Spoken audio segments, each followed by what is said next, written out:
যে কোনো উপোসের দিন আমরা সাবু মাখা বানিয়ে থাকি, আর এই সাবু মাখাটা খেতে ভীষণ ভালো হয়, বানানোও একেবারেই সহজ। বেশ কয়েকটা উপকরণ দিয়ে এইভাবে একবার সাবু মাখার রেসিপিটা বাড়িতে বানিয়ে দেখতে পারেন। আশা করি আপনাদের খুবই ভালো লাগবে।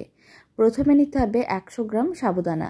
বেশ কিছুটা পরিমাণ জল দিতে হবে। তারপরে সাবুদানাগুলোকে খুব ভালো করে 2-3 বার জল দিয়ে ধুয়ে পরিষ্কার করে নিতে হবে। তারপরে জলটা ফেলে দিতে হবে। এখন বেশ কিছুটা পরিমাণ পরিষ্কার জল দিয়ে সাবুদানাগুলোকে 1 ঘন্টার মতন জলে ভিজিয়ে রেখেছিলাম। 1 ঘন্টা পরে দেখাচ্ছি সাবুদানাগুলো জলটা শোক করে বেশ ফুলে উঠেছে। এখন ভেজানো সমস্ত সাবুদানাগুলোকে তুলে আর একটা বড় মিক্সিং বোলের মধ্যে নিয়ে নিতে হবে। আর দিতে হবে 2টো কাঁঠালি কলা।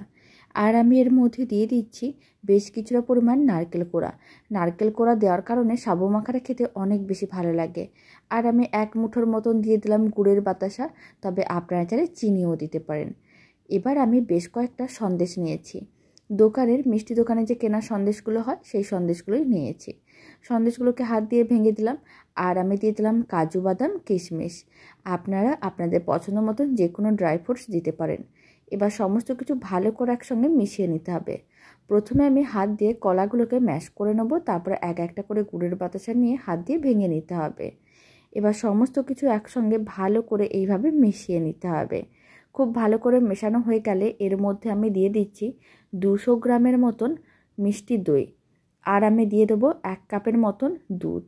তবে দুধ বা দই যে কোনো একটা দিয়েও করতে পারেন।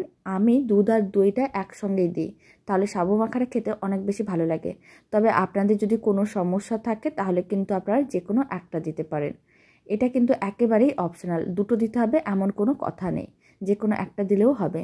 এবার কিন্তু এর মধ্যে কিছুটা পরিমাণ আমি আমসত্ত্বের টুকরো দিলাম। আর আমি দিয়ে দিলাম কিছুটা পরিমাণ খেজুরের টুকরো। বীজটা বের করে খেজুরটাকে এরকম ছোটো ছোটো টুকরো করে কেটে রেখেছিলাম, সেই সমস্ত খেজুরের টুকরোটা দিয়ে সমস্ত কিছু ভালো করে মিশিয়ে নিতে হবে। দারুণ স্বাদের সাবু মাখা একেবারেই রেডি। এবার আমি একটু ভালো করে সাজিয়ে নেব। তার জন্য এইভাবে সাবু মাখার ওপরে অল্প করে একটু সন্দেশটা ভেঙে ছড়িয়ে দিলাম। আর আমি খেজুরের টুকরোগুলোকে এইভাবে দিয়ে দিলাম। আর আমি ড্রাই ফ্রুটসও দিয়ে দিচ্ছি, মানে কাজু বাদাম আর কিশমিশগুলোকে উপরে এইভাবে ছড়িয়ে দিতে হবে। তার উপরে অল্প করে একটু নারকেল কোড়াও ছড়িয়ে দিতে হবে। এতে সাবু মাখাটা দেখতে যেমন ভালো লাগবে, খেতেও ভালো লাগবে। একইভাবে সামান্য পরিমাণ আমসত্ত্বের টুকরোও রেখে দিচ্ছি।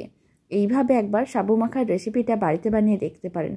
খেতে তো ভীষণ ভালো হয়, আর বানানোও একেবারেই সহজ। রেসিপিটা বাড়িতে বানালে কমেন্ট বক্সে জানাতে একেবারেই ভুলবেন না এই সাবু মাখাটা খেয়ে আপনাদের কেমন লাগলো। আশা করি আপনাদেরও খুবই ভালো লাগবে। আর শেষ পর্যন্ত দেখার জন্য অসংখ্য ধন্যবাদ। আপনারা ভালো থাকবেন, সুস্থ থাকবেন। আবার নতুন রেসিপি নিয়ে দেখা হচ্ছে।